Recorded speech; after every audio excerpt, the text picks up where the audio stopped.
این جلسات باید با همکاری همگان دست به دست هم بدیم، زنده کنیم نام اون بزرگوار رو، آرمانهای اون بزرگوار رو. ما در مقابل صدیقه طاهره سلام الله علیها چند وظیفه داریم. وظیفه اول این هست که این داستان، آنچه که بر آن بانوی معظم گذشت، نگذاریم فراموش بشود.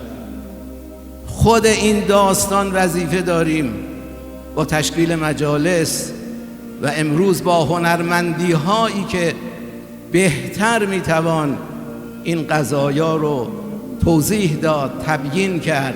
اولین وظیفه این است که این جریان در تاریخ اینها فراموش نشود، کمرنگ نشود.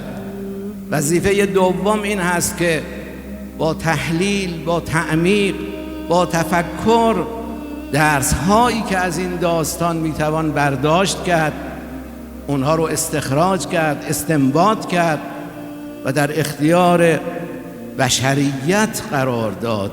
وظیفه سوم پیاده کردن اون مطالب است، اون مستنبطات است در زندگی سیاسی، اجتماعی، فردی.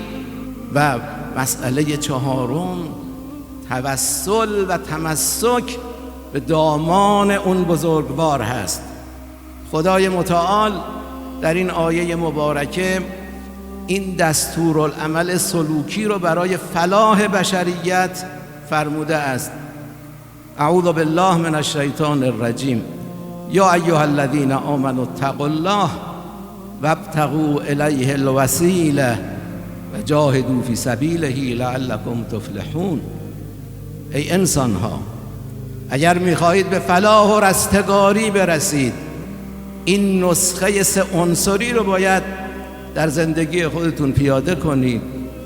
از خدا پروا داشته باشید، تقوا داشته باشید، حلال و حرام خدا رو مواظبت کنید.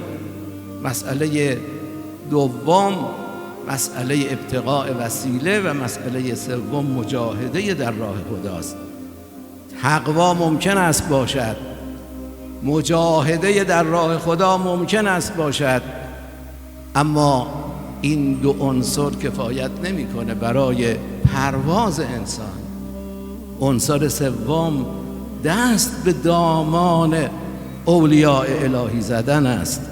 امیرالمؤمنین سلام الله علیه به حسب نقل فرمودن ما وسیله هستیم.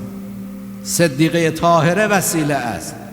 امروز میبینیم سید مقاومت در مقابل یهود میفرماید ما در اونجایی که کار سخت میشد به ذیل عنایات صدیقه طاهره متوسل میشدیم و با توسل به اون بزرگوار بر دشمن صهیونیست ببینید چجور فائق میان.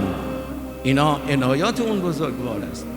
سردار رشید اسلام حاج قاسم ببینید در جاهای مختلف توسل به صدیقه طاهره پیدا می کند.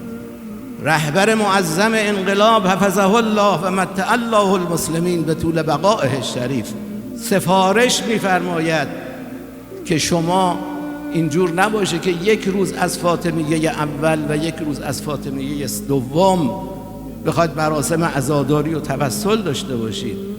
نه، قبل او بعد او روزهایی رو باید شما اضافه کنید برای اینکه پیام اون بزرگوار، عنایات اون بزرگوار، توجهات اون بزرگوار، ما هرچه داریم از عنایات اون بزرگوار هست. خدمت ایشون عرض شده است برای چی شما چند روز، چند ساعت از اول مجلس تا آخر مجلس حضور پیدا می کنید در مجالس روضه‌ای که در حسینیه حضرت امام برگزار می شود. ایشون می فرمایند من توشه سالم رو از این چند روز برداشت می کنم. این فرزند فاطمه در این غوغای عالم و در رهبری این کشور اهل بیت علیهم السلام با توسل به جده بزرگوارش صدیقه طاهره میتواند این چنین رهبری رو به عهده داشته باشد. عزیزان، مسئولان، کمک کنید به محافل صدیقه طاهره. بگذارید با هنر، با آنچه که امروز دشمن از او استفاده می کند بر علیه اهل بیت، بر علیه ایمان، بر علیه ارزش ها، اجازه بدید اینجور محافلی که با هنر به جنگ اونها میخواد بره، اجازه بدید تنگ نظری ها رو کنار بگذاریم و اجازه بدیم هرچه این محافل پر رونق‌تر، با شکوه‌تر انشاءالله محقق بشود. کسانی که در مجلس صدیقه طاهره شرکت میکنن، میدونید چه ارزشمندی و چه بزرگواری و ارجمندی اونها دارن که شایسته است انسان غبار پای اونها رو توتیای چشم خودش کند.